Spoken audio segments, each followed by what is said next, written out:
நம்ம எல்லாரும் என்ன பண்ணுறோம்?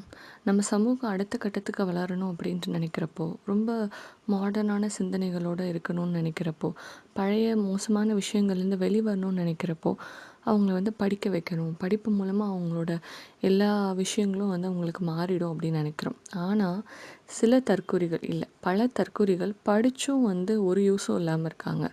அப்படிதான் கேட்க தோணுது. இப்போ ரீசென்ட்டா பரிதாபங்கள் போட்ட அந்த ஒரு சொசைட்டி பற்றின பரிதாபங்கள் வீடியோவுக்கு ஒரு கேஸ் ஃபைல் பண்ணதை பார்க்குறப்போ, ஒரு குறிப்பிட்ட சாதியினரை வன்முறை தூண்டுற மாதிரி இருக்குது அப்படின்ற மாதிரி என்னென்னவோ சொல்லியிருக்காங்க.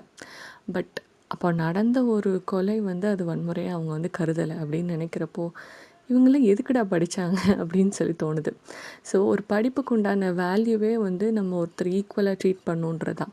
அதவே மறந்துட்டு இவங்க திரும்ப திரும்ப ஒரு சார்பாகவே யோசிக்கிறது, ஒரு சார்பாகவே சிந்தனையிலேருந்து இன்னொருத்தவங்க எக்கேடு கெட்டு போனாலும் பரவாயில்ல, அவங்கள நம்ம எவ்வளோ வேணால் எக்ஸ்ப்ளாய்ட் பண்ணிக்கலாம், அவங்க நம்மளோட ஸ்டாண்டர்டுக்கு எப்போவுமே வரமாட்டாங்க அப்படின்னு மோசமான சிந்தனைகளில் இருக்கிற இவங்கெல்லாம் பார்க்குறப்போ, இவங்கெல்லாம் படித்த தற்குறிகள் தான் தோணுது.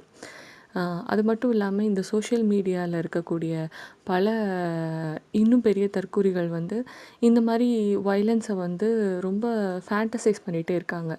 அதை க்ளோரிஃபை பண்ணி இதெல்லாம் ஒரு பெரிய கெத்து, இவருக்கு அவங்களுக்கான பனிஷ்மெண்ட் கிடைக்கிறதே ஒரு தப்பு அப்படின்ற மாதிரி மியூசிக்கெல்லாம் போட்டு என்னென்னோ பண்ணிகிட்ருக்காங்க. ஸோ இதெல்லாம் பார்க்குறப்போ படிப்பு கூட சில தற்குறிகளை திருத்த முடியாது அப்படின்னு தான் தோணுது. இதுக்கு என்ன ஒரு மாற்று வழியாக இருக்குன்னு நினைக்கிறீங்க? மறக்காமல் கமெண்ட்ஸில் ஷேர் பண்ணுங்கள்.